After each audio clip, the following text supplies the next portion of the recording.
To be fair, when you talk about exes and you talk about ex-band members, sometimes it's the same vibe. You get on the bus with these people and you see the good, the bad, and the ugly with the other person. And a lot of people don't want to take a road trip, as I always say, with their ex-wife. A lot of band members don't want to hang around with ex-band members. To be fair to Ann and Nancy Wilson. But in this clip, we talked to Mark Andes, who was with Hart for the Big Hair Days in the 80s, the Fisher Brothers, Mike, who was their manager, and Roger, who was their lead guitarist, bassist Steve Fossen, and Michael DeRozier, the man with the big drums in the back.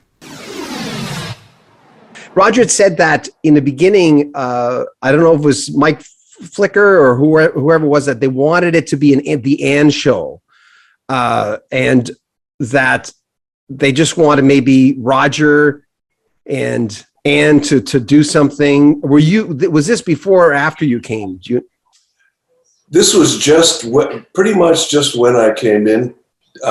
Yes, that's really the way it went. There was an evening after we played a club, the same club I met the guys in, as a matter of fact, in Seattle.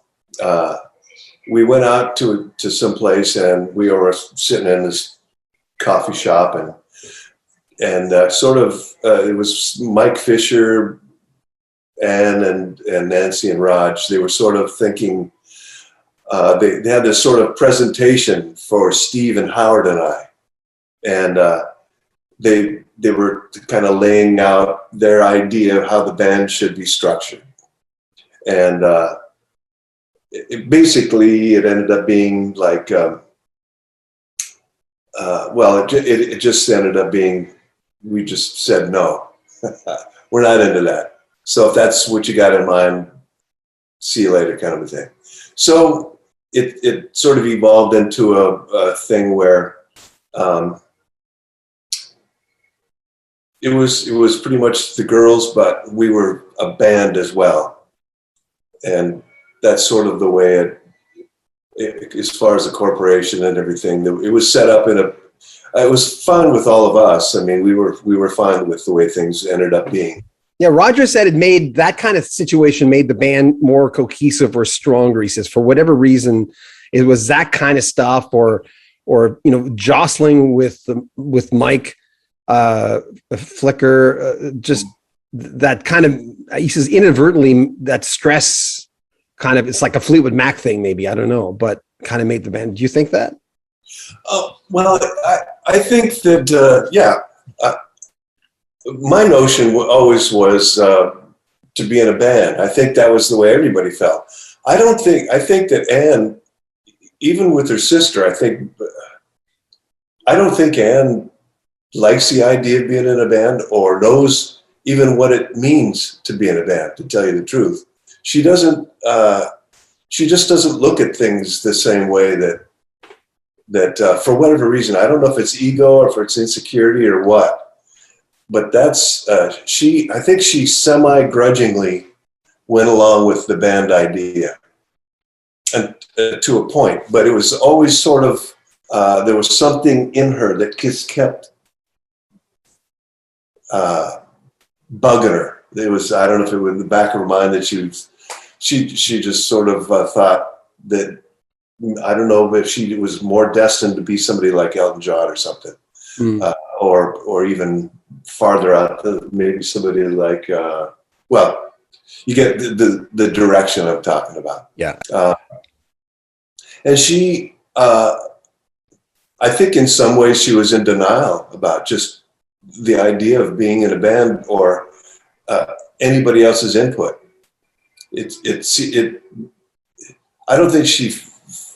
I think she felt like that part of the time anyway, maybe not all the time, but I think there was a part of her that felt like she's still kind of, it's the Ann Wilson project kind of, and she's carrying us along with her. She had mentioned that she's going to commemorate the anniversary of being in Vancouver or something. She has something planned. I don't know if you heard about that. Oh yeah. You have? I have to say that with the right circumstances, I think it'd be great. I think it'd be fun. Honestly, I mean, that's really true. Gary Wilkinson asks, what was the atmosphere on your last album with the band, Private Auditions? What was it like? I mean, because you left after that. Well, what was that atmosphere like? Oh, it was one of the most bizarre periods in my entire life. Ann and Nancy were very, I don't know, it was, so Ann had to rent Frank Sinatra's house while we did the recording there. And both of them had to have their own Mercedes. And Nancy had a fancy place somewhere too. And Mike and I just had a condo in, next to Raman's Chinese Theater, and a little Ford Falcon, whatever, because, we wanted to, keep the money, Anyway, it was just weird. It was just really weird. And I was going through a personal breakup with a relationship that I had, and I was distracted, and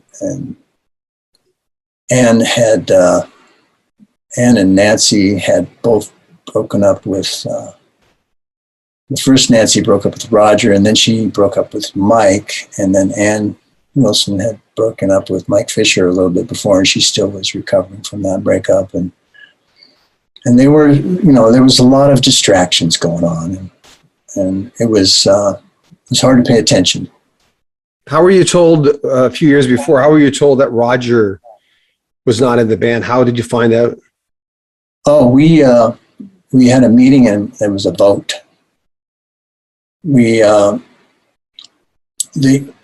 Back when Dreamboat Annie was established, was probably double platinum or whatever, we all created the Heart Corporation.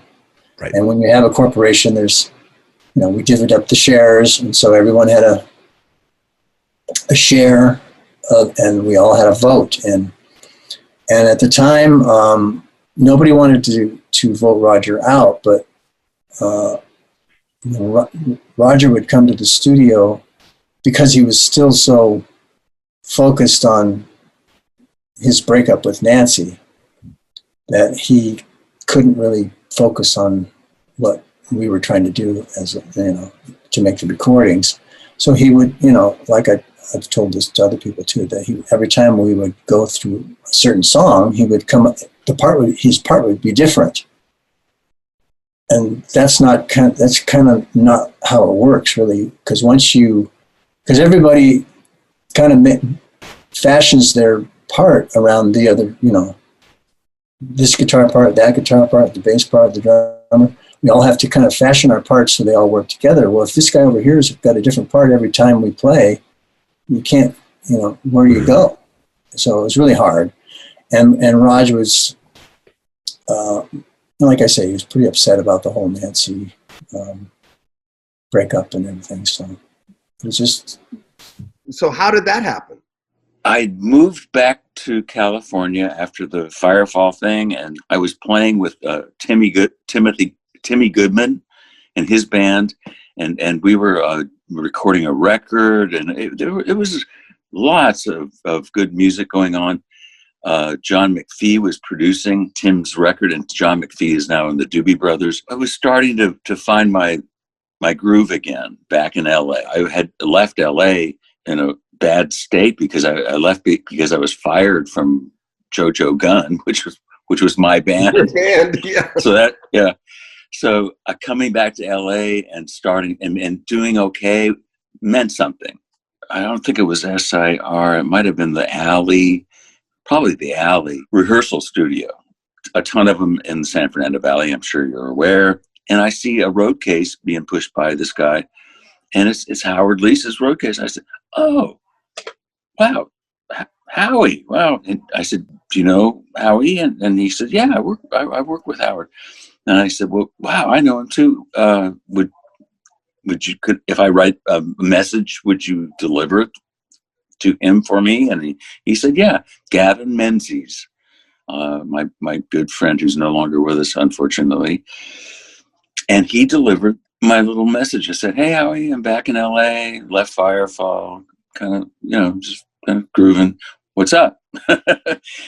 And heard nothing for like 3 months or something. And Timmy's band is kicking some major butt, and it was a really good band. And then I get a call, and he goes, "Hey, Mark, it's Howie. How would you like to be in Heart?" And I said, "Well, I would like that, Howard. I would like that." He said, "Okay, well, we're in there was a little studio out in Pasadena. They were out there doing some mixes on Private Audition." Exactly. And it was actually a low point kind of for them. And I thought I would love to play with these guys. Is this going to be a real audition, like a private audition? And he said, "No, Nancy and I are here in the studio in Pasadena, and we're doing some mixing. Just come by with your bass." And I went, okay. And I'm thinking, what? Okay, we could jam with the three of us. No worries. There's a little outdoor courtyard affair, and we say, hi, you guys. How you doing? Hi, Nancy. And so we kind of get kind of comfy and set up a little amp, and I got my bass. And so she goes, well, just play something. Being a former guitarist, and I kind of do these weird little chordal things, and I just started to riff on some, I guess what you could call guitar type changes, but on the bass, not trying to be all impressive with my the thing. I'm doing Steve Fossen, damn it. Yeah. No. Well, Steve did Steve better than anybody can do Steve. But I just did a little very musical kind of thing. And I think it kind of resonated. When Denny finally was able to get free from the Michael Schenker hookup that he was doing in Europe, we had a little jam out at Nancy's place in Woodinville, Washington. And then I think that's when Ann and everybody kind of weighed in about, okay, is this the lineup that we want to kind of do? And we must have passed the audition. That must have been a whirlwind. They moved pretty fast then. Once the self-titled album came out, and there was one hit after another, and it was a wild ride. That was the rock star era. I mean, I wouldn't say that Canned Heat or Spirit or JoJo Gunn or Firefall ever really achieved that rock star. So that's rare. I mean, just because you sell records in the music business does not mean you get to be a rock star. Yeah. And legitimately, during that decade, Heart were rock stars, man. Those girls. You were there for the 2 number 1 hits. Yep. You only had 2. You spent 10 years there, right? If I remember correctly. Yeah, 82 to 92.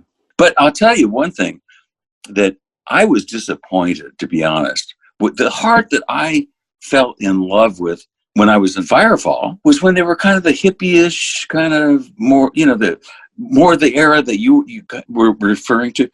And I was so bummed that we didn't just go deep into our own singing.